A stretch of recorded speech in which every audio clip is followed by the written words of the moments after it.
Hi, Jeannie. Hi, it's Michelle again. At least she knows what her name is today, and I do too. Limitless Healing Angels. So, yes. That's the thing. That's the important part. We don't know our own names. It's okay. So, as you can see, there's coffee, for me anyway. I have water. No cards, but we do have Cosmic Community. Yes. So, we decided to do... Roundtable. Yeah, roundtable discussion. Yeah. Mm-hmm. I forgot the last word. Actually, we didn't decide this. This is something Spirit's been trying to get us to do for a couple months now, and we just keep kind of, between all of our lives and trying to get everything organized and whatever, we've just been trying, to do so many different things that we're finally saying, you know what, we need to do this, because I was sitting there, what was it, this morning? Yesterday morning?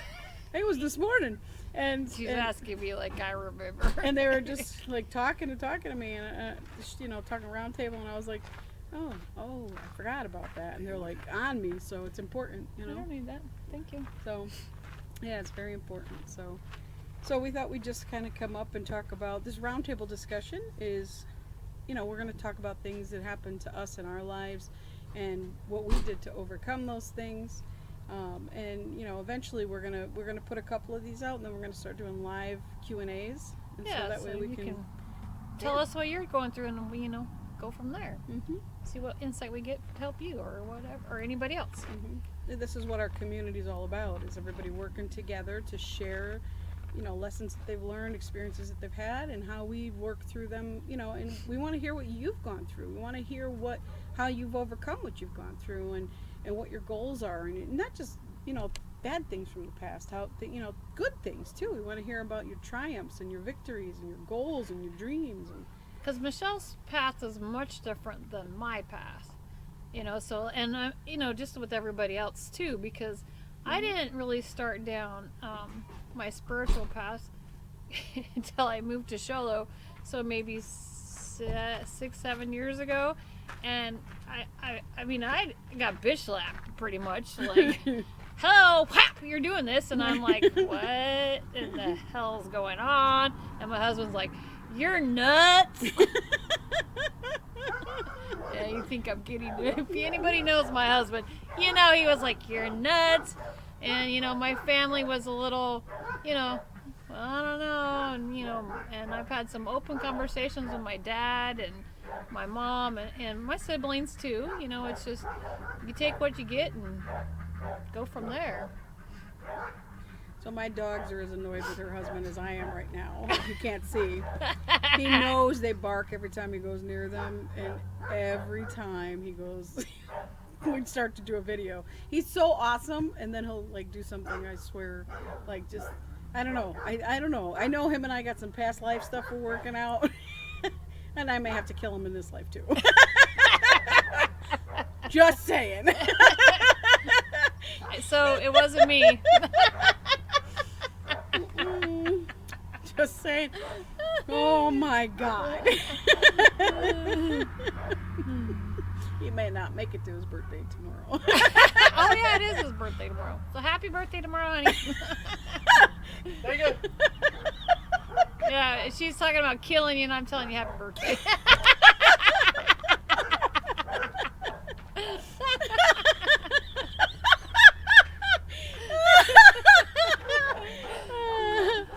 Oh my God. See, we like to have fun. This doesn't matter. You take it with a grain of salt and keep on rolling. Yeah. He's just like my brother-in-law, so yeah, I want to kill him too sometimes. I love him, but oh my Lord. So yeah, and my path, it's funny because our paths would have crossed way before, I'm sure, but because Spirit kept on me and on me and on me for years to move to Arizona, and I was like, I'm not moving all the way across country, without my safety net, and then because my struggles have always been tied to my root, chakra, to my financial struggles, to a state of lack. I've had poverty vows in past lives that I'm trying to work out and break those ties for. And so, for me, this year is all about that. But, 6, 7, 8 years ago, it took me 3 years. I moved here in 2015. It took you longer than 3 that. years of researching and researching and researching all parts of Arizona till I couldn't logic my way out of my Gemini head anymore.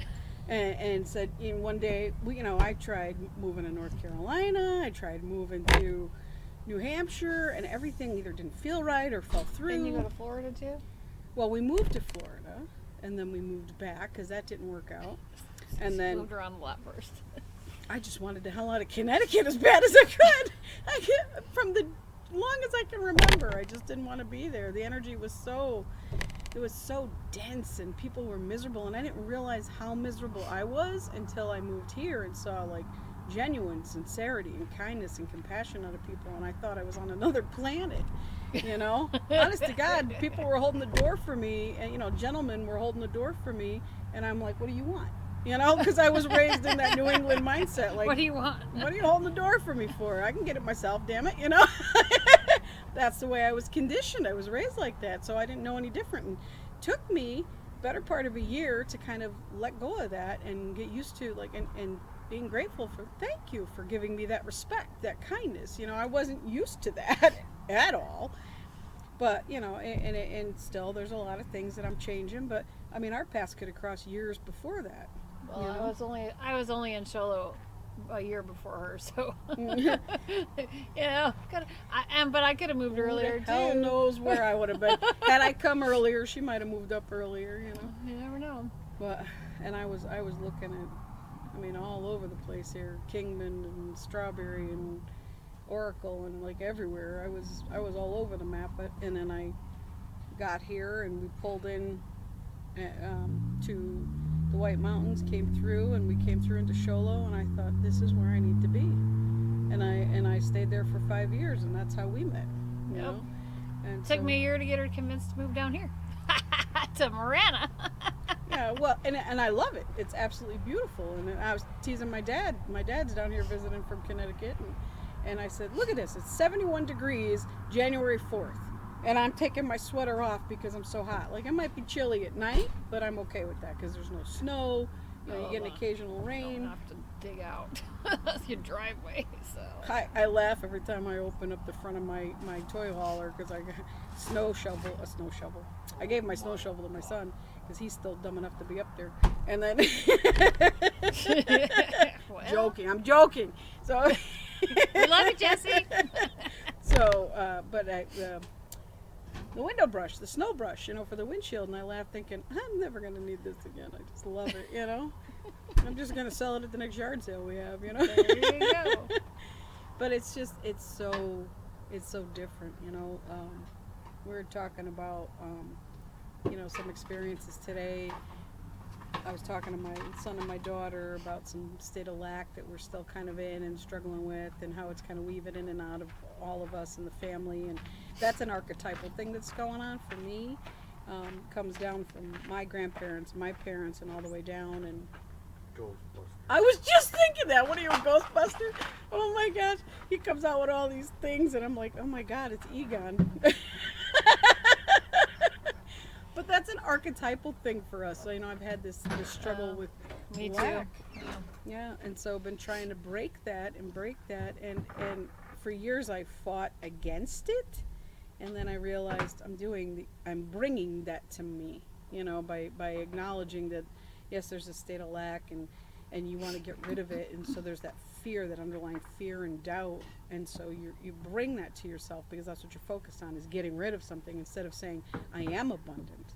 It's that change of perspective that we're always talking about. It's that I am always abundant. The universe always provides for me. And once you do that, it changes your energy, and then it brings that abundance to you. Well, instead of that lack. and if you're in a state of lack, most of the time, if you have something, you're gripping on for dear life. Like, if I spend any money, it's gonna, like, I'll have none, and that doesn't help either, because that's also projecting to the universe that, I like being in the state of lack.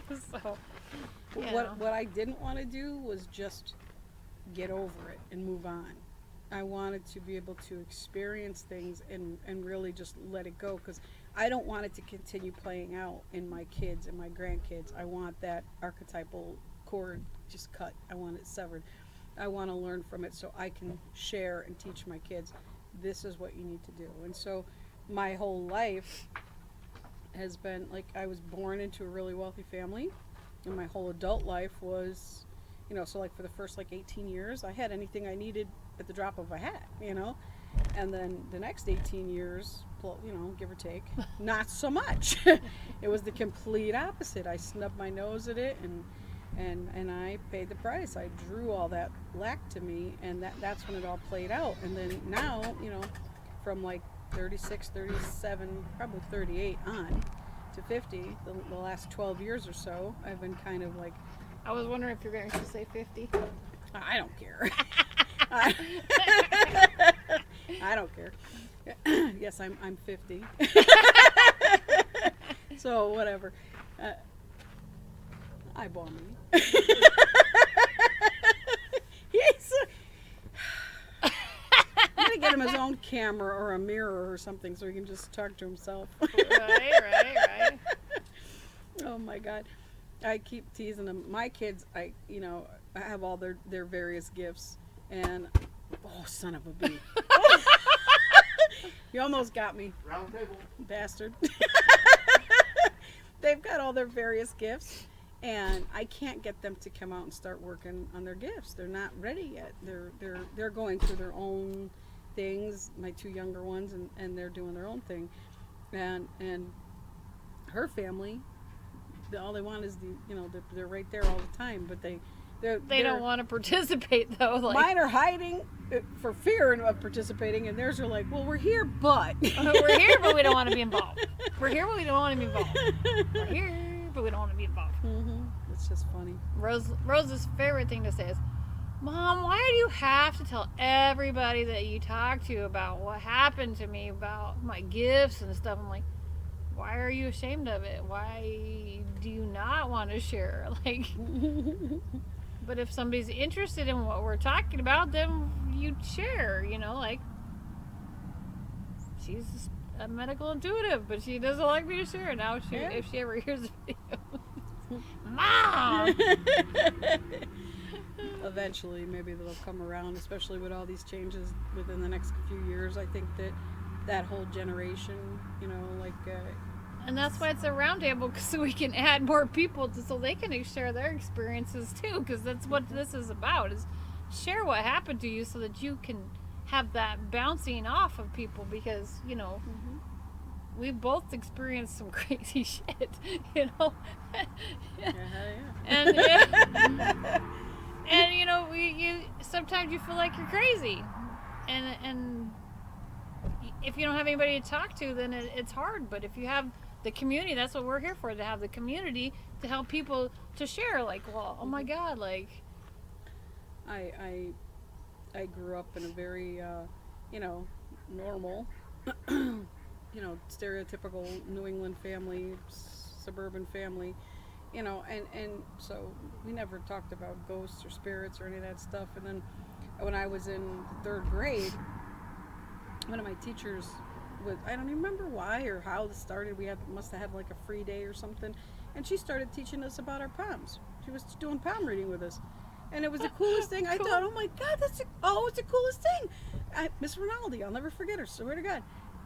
And I was like, oh my God, like, I don't remember anything else from third grade. That's all I remember, because that's what got me. That was my passion right there, and I was like, I'm gonna learn that, And then as I got older, I had been experiencing, ghosts and entities in my room and stuff like that, and different energies around me, and I had no clue what it was because we didn't talk about that stuff, Yeah, well, and with my family, they still don't talk about it, so I try to be open with them, especially like with my nieces and my grandkids. Like, if they're saying there's a monster under the bed, chances are there's a ghost or an entity that's, they're bothering your child, so let's do something about it, instead of just saying, oh, you're imagining things, there's nothing there. Yeah, it wasn't until I started having kids that I started to realize I knew I had stuff going on for me, but when I started having kids and they started getting really affected, then I really started to be more proactive about it, and I really started to learning and trying to figure out what was going on so I could help them, I knew how to deal with it on my own, but I didn't learn so that I could share my gifts with the world. I was a medium and a psychic, intuitive, and I could walk into a room being empathic and just like, I got to get out of here, or I feel somebody over there, or whatever. But I didn't know. I didn't even know how to verbalize that, It was when my oldest was, God, he had it right from birth. Oh my God, he used to have what I thought was teething, and then I thought it was night terrors, and I didn't know what was going on. The kid couldn't sleep alone because he was constantly bothered, constantly. And he was a different type of medium than I was. He was a physical medium, so he would see them clear as day, just as they were when they killed themselves or died or whatever. And it was traumatic as all get out for him. And I didn't know that until he was probably 10 years old. Then he could start telling me what he was seeing. But it was different for me. I just sensed them. I would see them in my third eye. So I would see them as however they were represented in life at one point. Well, and with me, like, I was always told growing up, you're too sensitive. and I don't want to say I am, but I am, because I'm empathic, and I didn't know that at the time. Like, I probably didn't know that until I started down this path. I started out with massage therapy when I got pregnant with Rose. So like 18 years ago, I started out with massage therapy, and then the last 7 years is when everything the shit hit the fan, so to speak. So, and then I was like, oh, well, that makes sense, because I was like, why? Like, if I see somebody tear up, why do I cry? Why do I feel that emotion? Why? I never knew, and now I know, because I'm empathic and I can feel what they're feeling, and so then I just tear up or whatever. And now I've learned how to deal with that more, so I'm not as bad. I mean, still with my family, especially my dad. If I see my dad cry, it's over. I'm crying. But a lot of that is, your solar plexus gets clogged up especially when you're empathic, and intuitive. That's where a lot of your energy comes from. Your gift comes out of that chakra. So if you're constantly drawing somebody else's energy in, that chakra is going to go askew. It's going to get off balance, and you've really got to try to clear that out and straighten, balance everything out for yourself, and learn how to take care of yourself so that you're not taking that on. You may end up with, like, my daughter, my second child, for years was in, having all kinds of pains, bad abdominal pains and all kinds of issues. They never figured out what it was. Doctor kept saying it was allergy to this or that, but they never found it when they did the testing for the allergies, to tomatoes and whatever else, and strawberries, and that was like all she ever ate was tomatoes and strawberries. So I'm like, that can't be. But it was because we started to make a correlation with people that were in her life, or a certain person in her life at that time that was causing that distress. She was taking on all of that. So I started to teach her, how to take care of that and release that, and she did a lot better. Sometimes she'll forget because she's a busy mom now, full-time working and whatever, and 3 kids, and she forgets, and she's got to be reminded. The universe reminds her how to, hey, take care of yourself, And the universe will do that. Universe, God, angels, spirit guides, whatever you want to say, they will remind you. Your body tells you. Mm-hmm.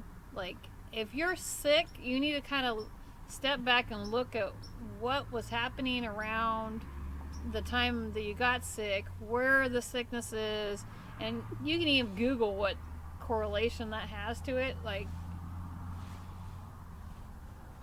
I eat sugar, I get sick.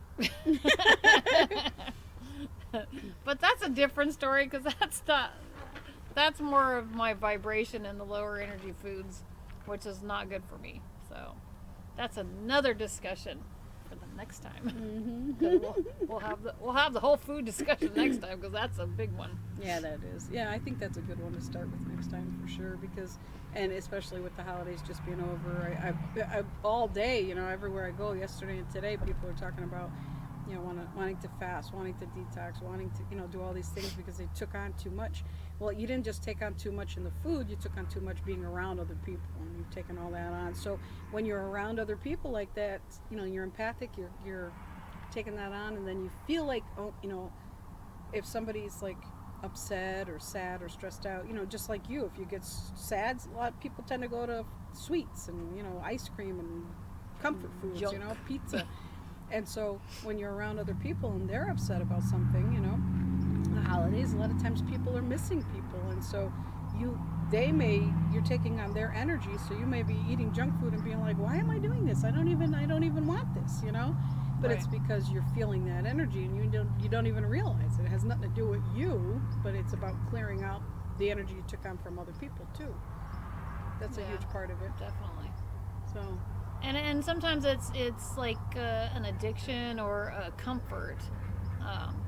You know, once you start doing, you know, you have past things that'll bring up certain feelings or whatever, and then you'll go back to where the comfort was in that time. Like, I ate sugar, I ate this for that, or you know, whatever. You go back to your comfort zone instead of keep stretching yourself and trying to overcome this obstacle. You want to go back to kind of burying it under the rug, and everybody knows you can't bury stuff under the rug because then it just builds up. So Well, literally.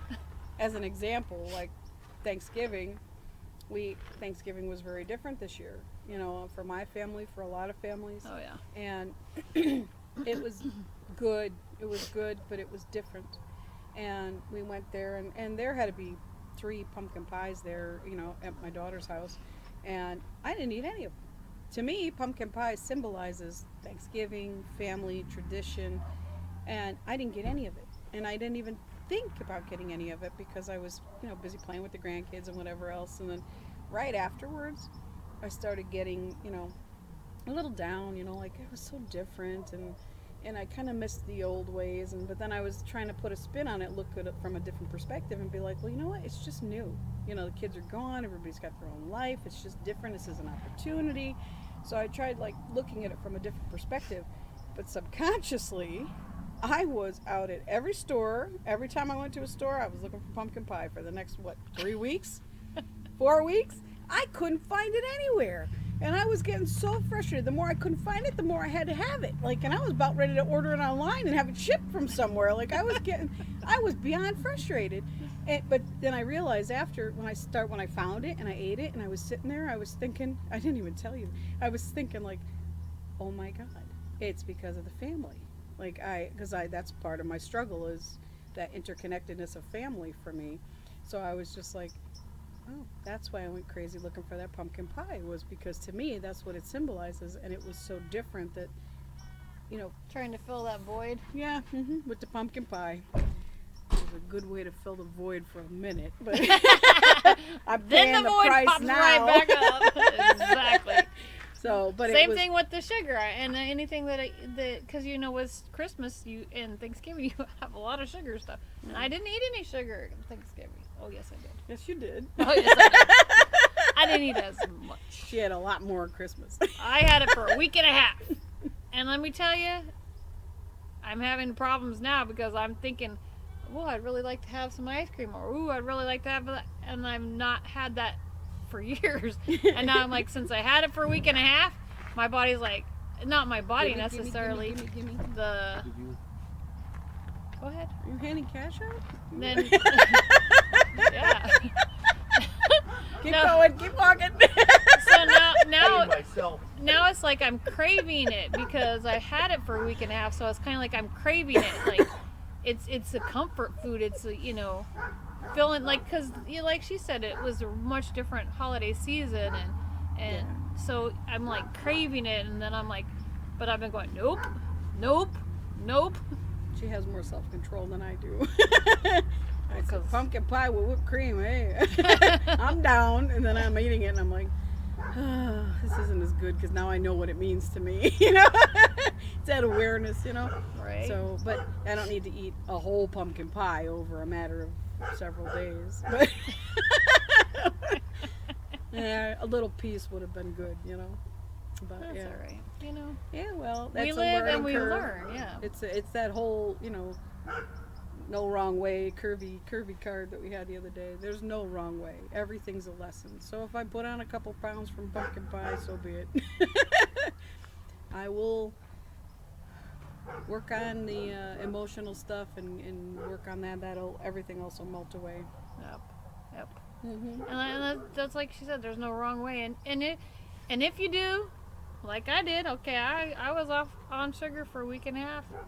I paid the price mentally and physically and emotionally, because especially the physically.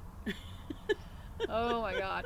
But so I've learned, and I got to get back to not doing it, and so it's like, okay, you fell in the mud, you got muddy, get up, wash off, and continue on. Just don't beat yourself up. Yeah, you like that analogy? I just love the way you say wash.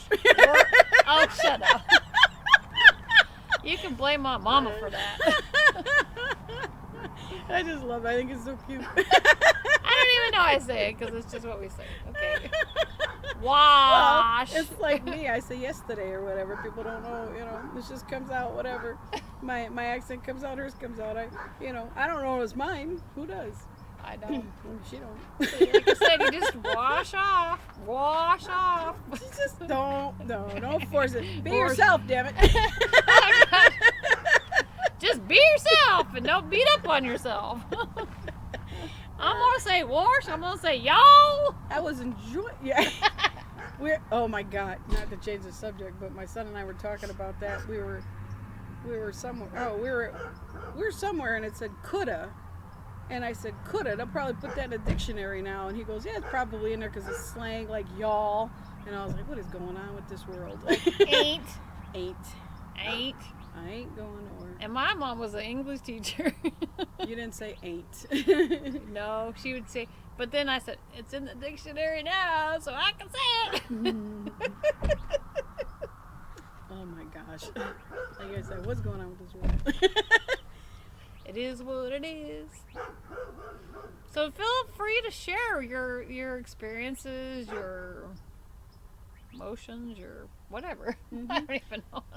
Yeah, this community is for us to, we love doing the readings. We love doing the readings, but this is more expansive. We're looking at building a whole community of people that we can just, share with and interact with, and we can all be there for each other and work together because there's a lot of us, a lot of people out there that don't have anybody that they can talk to this about. I could never talk to anybody about this growing up.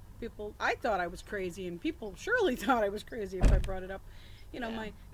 Always the same thing, nightmares, it's whatever, it's your imagination, there's always some rationalizing of it, and so if you have experiences that you've been through, or you have questions, please feel free to share. We're here for you. That's what we want to. We want to be here for you. And that's what this community is about. It's being a support system, being there for each other. Mm-hmm. If you're in person or not, it doesn't matter. That's what we're here for. Mm-hmm. So reach out. If you don't feel like posting online, you can message, and we'll get back to you. So if it doesn't want to be public, that's okay. Yeah, we can do private. That's fine too. So, any questions, anything you want to share, any thoughts that come to your mind, feel free to reach out, and we're here for you. And have a great night, and we will see you in the morning. Yep. Love and light.